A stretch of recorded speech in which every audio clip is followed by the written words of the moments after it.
Welcome to Private Asset Management's Week in Review. Today is Friday morning, April 28th. I'm Dillon Hakes. And I'm Guy Kosov.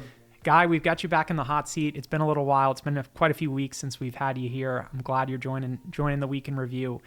We've had a positive week for markets. It's a good week to be in the hot seat. We're in the heart of earnings season. We've been hearing from a bunch of some of the biggest companies out there have been reporting earnings. What have you heard from companies?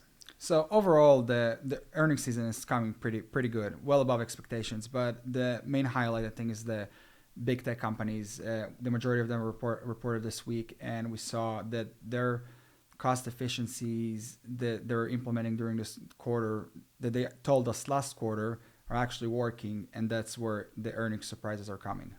You know, I think one of the interesting narratives that we've been following, everybody sort of pays attention to these mega cap tech companies. They tend to drive a lot of the market. They're obviously some of the biggest companies out there.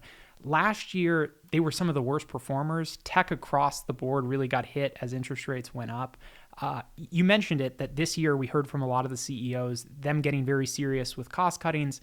In the news, we heard a lot about, layoffs across these companies as they went down these cost cutting measures. So you mentioned that we heard some results. You feel like that's driving a lot of the positivities. We're actually seeing some of this, them getting serious about the expense side of things. Yeah, I think that's the majority of it. But I also think the fact that the economy is not slowing down as much as expected. Last year the theme was recession is coming, and that's not the case.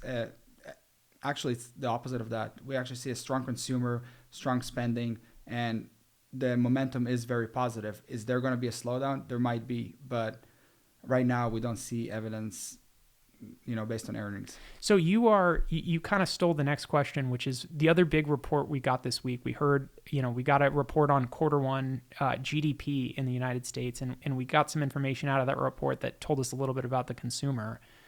What did you hear specifically out of that report? So it's an interesting question, because when you look at the headline GDP number, it looks a little weak at 1.1%. But when you strip down different components, you see actually a strong consumer, because real spending was 3.7%.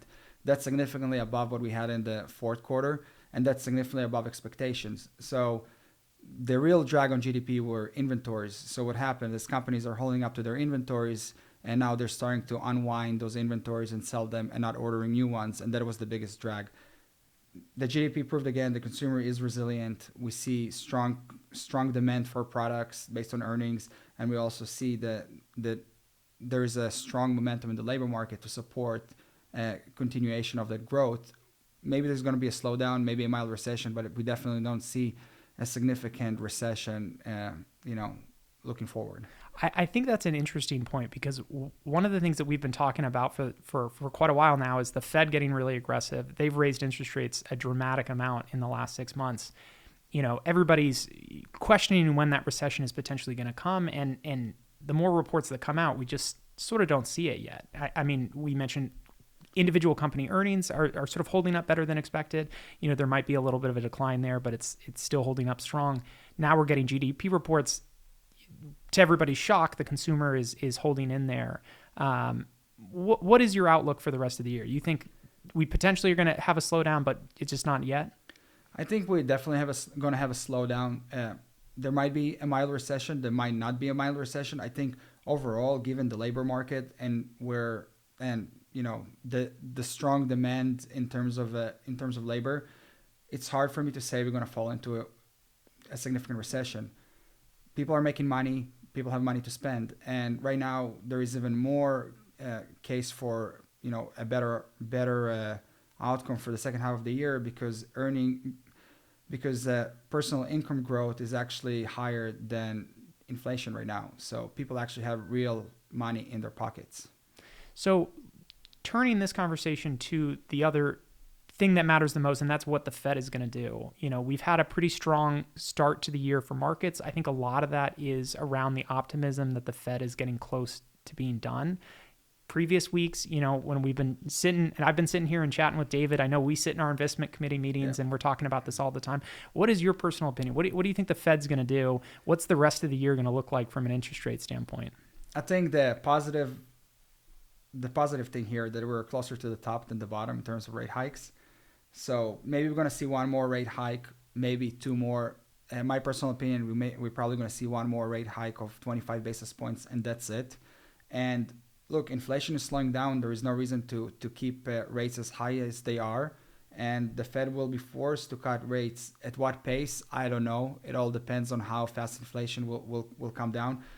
We see a little bit of moderation in the pace of decline in inflation. So that's not positive in terms of what we want to see, but it's still coming down. So I definitely think that the second half of 2024 is going to be, there are going to be few rate cuts. So let's turn that back to markets for a second. I mentioned that markets have run up, and it feels like a lot of the run up that we've had this year is anticipation of potentially not necessarily easier monetary policy, but not as tight as maybe had been feared. If we're heading into a potential slowdown in the second half of the year, maybe interest rates come in a bit. What's your personal outlook for markets? How do you think markets hang up? We had it come off a really tough year. We've gotten some of that back. We're kind of trading in a range at the moment. What's your personal feel on this? So that's a great question, right? Market is a future pricing mechanism. It's a future pricing mechanism. So it basically tries to predict the future and price it in today's dollars. And what we learned from history that in the short term, the correlation between the markets and GDP growth is relatively low. In the long term, they tend to move together. So just like last year, we had a slowdown. I would say we had a drop of 20% in the market. We didn't see a slowdown in GDP. So this isn't evidence for that. But the market was anticipating this year is going to be a slow year. Now we started this year in the first quarter is not as bad as everybody expected. It's actually pretty good. The market is reacting accordingly. Now the market is saying, okay, maybe there's not going to be a significant slowdown. Maybe there's going to be a soft landing. And maybe there's even going to be like growth this year, like no one really knows. And that's kind of the reaction of the market. Where we're going to be, I think, look, so far, based on the current earnings seasons, I think it's pretty promising for the year. So turning, from what we've seen this week and looking backwards to future, what you're looking at, I ask David every week, but what are you paying attention to going forward when you look at how markets are going to perform and just what you're paying attention to? So next week is actually a big week for the market. On Tuesday and Wednesday, we have the Fed meeting where they're going to decide if they're going to raise rates or keep them the same. And on Friday, we have the unemployment data coming out. So those two elements are very important next week to see where the momentum is. I think the Fed meeting, you're right, is going to be something that everybody's going to be paying close attention to. I know everybody here in the office is going to be paying close attention. I think markets are going to be paying close attention.